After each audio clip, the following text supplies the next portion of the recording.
Itu namanya zakat. Zakat itu standar minimal. Zakat standar minimal. Kalau standar baiknya ya harus di atas zakat.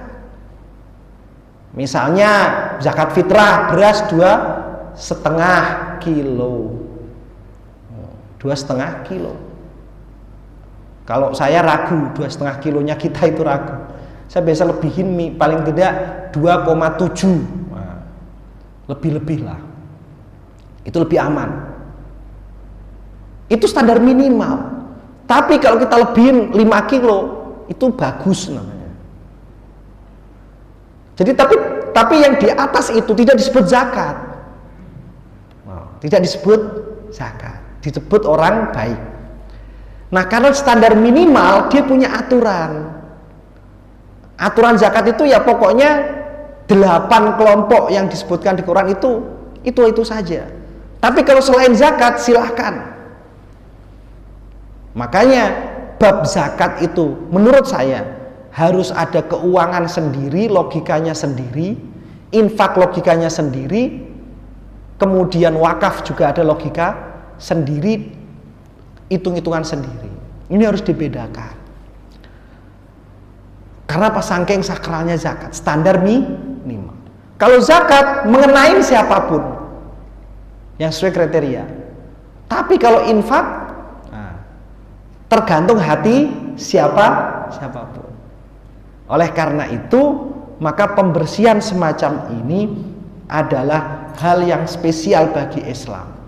Tidak hanya sekedar memberi, tapi harus dimaknai karena zakat intisarinya adalah pembersihan hati. Allah Subhanahu wa ta'ala berfirman, "Wa ma umiru illa liya'budullaha mukhlishina lahud-din hunafa'a wa yuqimus salata wa yu'tuz zakah." Dan tidaklah diperintahkan kepada orang-orang yang kafir yang ada di dalam Taurat maupun Injil, maksudnya kitab-kitab terdahulu, illa liya'budullaha mukhlishina lahud-dina hunafa, kecuali mentauhidkan Allah, mengesahkan Allah dengan seikhlas-ikhlasnya, dengan ikhlas-ikhlasnya beribadah kepadanya, tunduk dan taat kepadanya, lurus, nggak melenceng sana melenceng sini. Ini menunjukkan bahwa agama Nabi pertama yaitu Adam alaihissalam sampai Rasulullah dinuhum wahidun, agamanya satu. Makanya ada riwayat mengatakan al-anbiya'u dinuhum wahidun wa ummahatuhum syattah. Para nabi itu agamanya satu, Islam, yaitu apa? Mentauhidkan Allah. Meskipun mereka lahir dari ibu yang berbeda, maksudnya syariat yang berbeda. Nah, jadi tauhid itu adalah intisarinya nanti ikhlas. Jadi tauhid itu tidak hanya kita mengesahkan Allah, kita mensifati Allah dengan sifat-sifat yang pantas untuk Allah, kita mensifati Allah dengan sifat-sifat Allah yang ada pada surah Al-Ikhlas, Qul huwallahu ahad dan seterusnya. Itu harus naik tingkat menjadi pembuktian amal. Makanya di bab sebelumnya kita bicara tentang iman itu tidak hanya yakin, tapi harus dibuktikan dengan amal. Makanya nanti iman itu bisa naik turun, karena iman bermakna amal. Itu Pak. Beda dengan sekte yang disebut Murji'ah. Murji'ah memaknai iman lain. Maknanya ada iman itu ya hidayah Allah. Jadi bagi dia kalau orang berbuat dosa ya santai saja karena udah punya iman. Tapi kalau ahlu sunnah tidak bisa. Karena iman yakin butuh dibuktikan lewat amal. Makanya nanti muncul reward dan punishment gitu. Wa yuqimus sholata wa yu'tuz zakah. Mereka diperintahkan melakukan sholat, beribadah kepada Allah, juga membayar zakat. Di sini Imam Bukhari itu menggunakan surah Al-Bayyinah ayat 5 sebagai permulaan memasuki hadis bab zakat. Kenapa Imam Bukhari tidak, ini terlalu serius saya ya, terlalu serius. Kenapa Imam Bukhari tidak memakai ayat yang terkait zakat? Maksud saya adalah ayat di mana perintah zakat diwajibkan, diturunkan. Nah, kalau kita bikin makalah itu ya, kalau jadi prolog itu yang pertama itu adalah, nah, kalau Pak Agung dasar undang-undangnya apa yang terkait ini, pasti Pak ya. Tapi ini uniknya Imam Bukhari, kenapa ngomong zakat tetapi ayat yang dipakai itu tidak ayat yang menjadi kekhususan perintah zakat. Oh, keren kan? Ini kalau nggak ngaji susah Pak. Kenapa? Yaitu surah At-Taubah ayat 102. Ayatnya apa? Ayatnya populer Pak. Khudz min amwalihim shadaqatan tutahhiruhum wa tuzakkihim biha. Al-ayah. Ambillah Muhammad dari sebagian harta-harta kaum muslimin sodakotan, sebagai sodakoh, maksudnya zakat. Tutahhiruhum wa tuzakkihim biha. Sodakoh ini punya maksud untuk mensucikan pikiran mereka, mata, mulut mereka, kuping mereka, wa tuzakkihim biha, dan membersihkan hati mereka. Kalau ngomong tutahhir itu meliputi dohir dan batin. Kalau tuzaki itu mayoritas adalah batin. Jadi kata toharoh sama zakat, kalau digabung dua-duanya disebut, maka tohir itu artinya pembersihan dohir. Kalau tuzaki itu pembersihan batin. Kalau digabung, kalau sendiri-sendiri, tutahhir itu maksudnya ya lahir sekaligus batin. Kalau disebut sendiri, zakat kalau disebut sendiri, tuzaki itu disebut sendiri misalnya, itu artinya ya dohir ya batin. Sama dengan kata Islam, kalau sendiri itu maksudnya ya Islam ya iman. Tapi kalau digabungkan Islam dan iman, oh, berarti Islam ini punya definisi khususnya, iman punya definisi khususnya. Paham Pak ya? Nah, ayat ini malah gak disinggung sama Imam Bukhari. Wa sholli alaihim, lalu doakan mereka Muhammad. Inna sholataka sakanul lahum, karena sesungguhnya sholatmu itu menenteramkan hati mereka. Wallahu sami'un alim, sungguh Allah maha mendengar lagi maha mengetahui. Ayat ini nggak tercantum di dalam bab awal zakat. Nah, kalau menurut Pak Agung, wah ini wajibnya mesti ayat ini. Tapi kenapa Imam Bukhari nggak menaruh ayat ini? Nah, kenapa demikian? Bapak Ibu yang dirahmati oleh Allah Subhanahu wa Ta'ala, ayat ini, ayat 102 ini Pak, At-Taubah, itu ayat zakat yang penekannya khusus dan memiliki sejarah. Tadi saya awal cerita tentang sejarah. Ketika ayat ini turun, maka ayat ini di zaman Nabi itu ibaratnya menjadi ayat yang populer. Di mana-mana jadi bendera, jadi tagline lah ibaratnya gitu. Ini adalah khud ambillah Muhammad Rasulullah. Wasalli, dan doakanlah Muhammad atas mereka. Jadi seolah pada Nabi. Maka betul saja secara sejarah Nabi yang memproklamirkan ayo zakat. Akhirnya orang ngikutin. Jadi seolah-olah secara sejarah, realita maupun ayat ini padu. Rasul yang memimpin untuk pengambilan zakat, Rasul juga pemimpin untuk membagikan. Akhirnya keyakinan ini diambil oleh mayoritas umat Islam, mayoritas saat itu. Gak ada pertanyaan. Karena betul, khud ambillah. Kamu satu orang. Berarti Rasulullah. Akhirnya ketika Rasulullah meninggal, dan orang-orang Persia, orang-orang Romawi itu siap-siap, jimatnya sudah meninggal ini, siap-siap kita habisin ini orang. Gitu. Karena ketika ada Rasulullah itu, Masya Allah, umat Islam punya izzah yang luar biasa.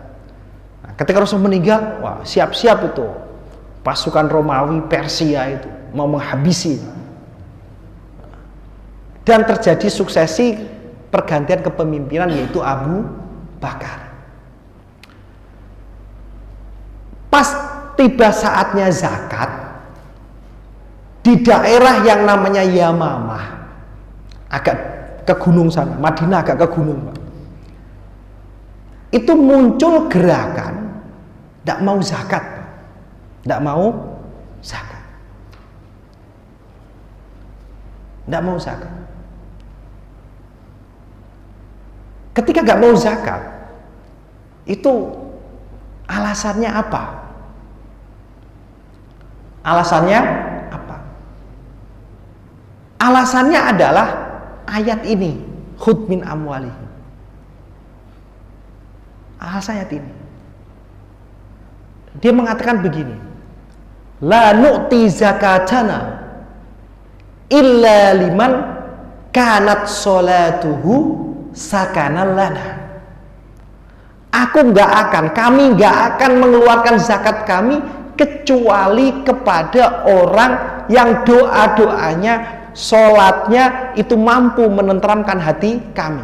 Maksudnya Rasulullah.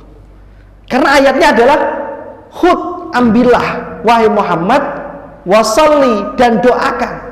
Berarti mereka memahami kalau aku zakat nanti didoakan sama Rasulullah. Nah, Rasul udah meninggal, berarti nggak lagi dong.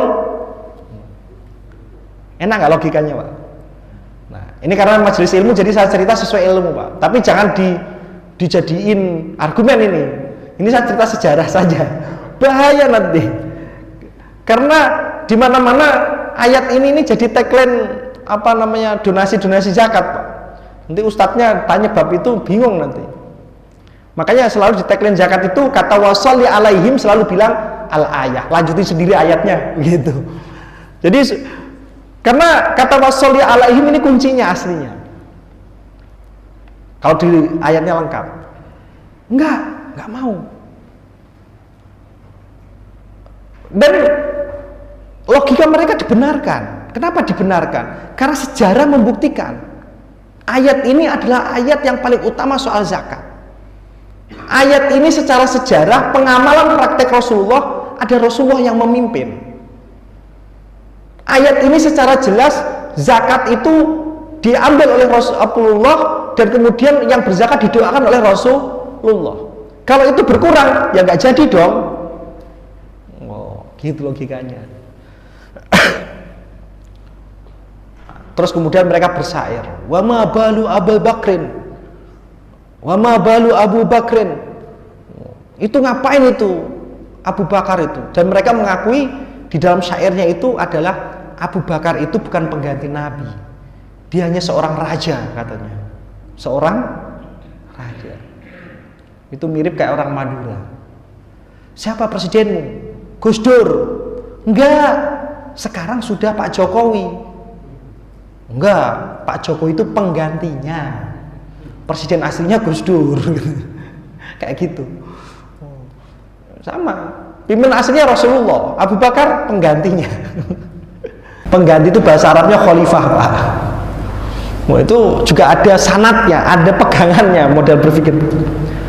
Nah, akhirnya pendapat semacam ini tuh rame, Pak, diikutin oleh orang-orang Yamamah. Dan ini sangat mengganggu. Lalu muncul lagi di Yamamah juga nabi baru. Oh, nabi yang di sono sudah meninggal nih. Ini ada nabi baru. Ya, namanya Musailamah. Nah, kalau ada nabi baru, zakatnya kemana, Pak? Ini persoalan lagi ini, gitu. Nah, akhirnya Abu Bakar bilang. Abu Bakar pertama nggak jawab, baca Quran. Ternyata ayat yang bernuansa zakat khud wasol itu cuma satu-satunya ini. Tetapi ayat yang lain paling banyak itu adalah wa yuqimus shalah wa yu'tuz zakah, aqimus shalah wa atuz zakah. Jadi sholat zakat itu banyak banget. Kalau zakatnya dibatasin ketika zaman Nabi masih hidup, lah terus bagaimana dengan ayat ini? Abu Bakar mikir kan? Abu Bakar mikir. Berarti kalau gitu sholatnya hanya berlaku zaman Nabi hidup dong. Kan dia bilang dirikanlah sholat, tunaikanlah zakat. Lalu diartikan, oh zakatnya kalau begitu Nabi masih hidup saja. Berarti otomatis karena pakai dan, berarti sholatnya juga dong. Kalau ini terjadi bahaya bagi Islam ini, kata Abu Bakar. Paham Pak maksud logikanya Abu Bakar? Jawaban begitu. Akhirnya Abu Bakar bilang, enggak, ini sangat berbahaya. Satu, bagi keamanan negara. Yang kedua, bagi masa depan Islam. Bapak senang tapi kalau misalkan sholat dan zakat nggak ada. Bahaya, kata Abu Bakar. Nggak bisa. Akhirnya diajak diskusi tadi. Jawaban tetap ngotot. Enggak, ayat zakat tuh ya ini, kata orang Yamamah. Kata Abu Bakar, nggak bisa kamu membedakan sholat dan zakat, nggak bisa. Karena kata sholat dan zakat itu paling banyak daripada ayat ini, katanya. Jadi ayat yang satu-satunya ini harus mengikuti yang banyak tadi. Wah, kata orang sana, mentang-mentang kamu dipilih gara-gara terbanyak ya, logikanya soal yang terbanyak, wah gitu. Akhirnya nggak ketemu, Pak. Deadlock. Akhirnya kalau begitu ya udah, Abu Bakar membuat keputusan, oke, ini bahaya bagi Islam masa depan, saya perangi. Sahabat musyawarah, gak bisa kita perangi karena cuma soal tafsir itu, gak bisa kita perangi. Lagian banyak hadis itu mengatakan man qala la ilaha illallah Muhammad Rasulullah asoma minni dima'uhu wa maluhu wa irduhu au kama qala Rasul. Siapa yang sudah bersyahadat la ilaha illallah Muhammad Rasulullah, itu nggak boleh, itu haram kita tumpahkan darahnya, kita hina martabatnya, kita ambil hartanya, nggak bisa. Nah ini kok pimpinan kita udah mau mengerahkan pasukan ke Yamamah, gimana ini? Ya udah, siapa yang berani ngomong? Kamu aja. Wah, gak berani. Mau dia lagi kencang, udah siap-siap kok, katanya. Kalau udah pimpinan ngomong begitu kan nggak ada yang berani. Nah, akhirnya ya Bani Tamim itu Umar ngomong, kau kan pemberani, setan aja takut sama kau. Iya, tetapi Abu Bakar itu orangnya lembut, tapi kalau sudah begini cerita lain katanya ke Sayyidina Umar, ke sahabat yang lain. Saya lihat wibawanya luar biasa. Karena Abu Bakar orang ceking, Pak, ceking Abu Bakar, dan selalu ngalah gitu. Tapi kalau sudah soal ini ternyata kok sangar sekali gitu. Tapi harus ngomong kita, mungkin dia lupa. Akhirnya mau nggak mau Sayyidina Umar ngomong, boleh nggak saya ngomong? Ya silahkan, kata Abu Bakar. Ini engkau sudah menyiapkan pasukan mau nyerang, sementara ya Rasulullah itu berkali-kali itu bilang ini, dia bersyahadat loh, mereka Islam loh,